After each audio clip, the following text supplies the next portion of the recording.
Dr. Zakir, you said there isn't any mistake in Quran. I see more than 20 mistakes in Arabic grammar, and I will tell you some of them. إن الذين آمنوا والذين هادوا والصابئون. He said in Baqarah and Hajj, إن الذين آمنوا والذين هادوا والصابئين. Which is right? الصابئون or الصابئين? Number one. Number two.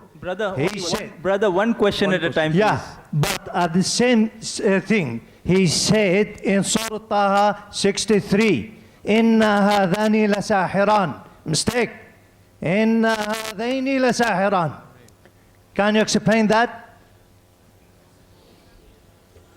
And there is more than that mistakes. Brother will allow you only the first part of the question. The second part will not allow because we have stated we'll allow one question at a time so others get a chance too. Okay. The brother has asked a very good question.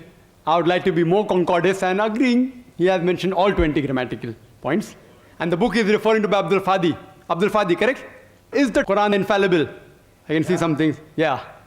Alhamdulillah, my side is good.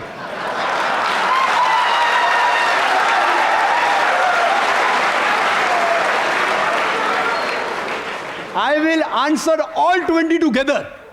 Because I've read the book. I'll answer all 20, inshallah. Inshallah. Point number one, brother. Point number one.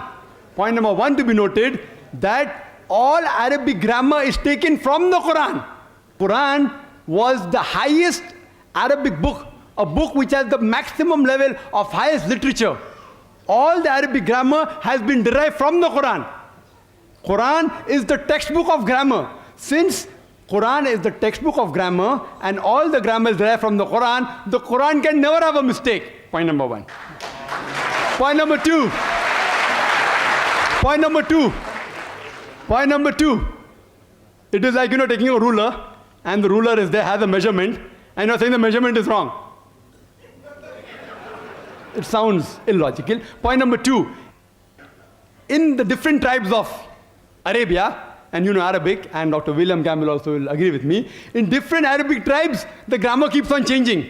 In some Arabic tribe, the word is feminine, the same word is even masculine in the other tribes of Arabia. In different tribes, the grammar keeps on changing.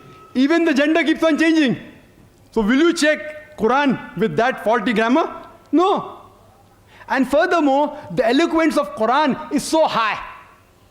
It's so high, it is far superior. And there are various books on the internet. You go 12 grammatical mistake, 21 grammatical mistake, Abdul Fadi 20 grammatical mistake. Do you think the Christian people took out these mistakes? Who took out these mistakes? Do you know who took out? The Muslims. The Muslim scholars like Zamakhshari, what they did, that the Quran grammar is so high that it goes against the conventional use of the Arabic.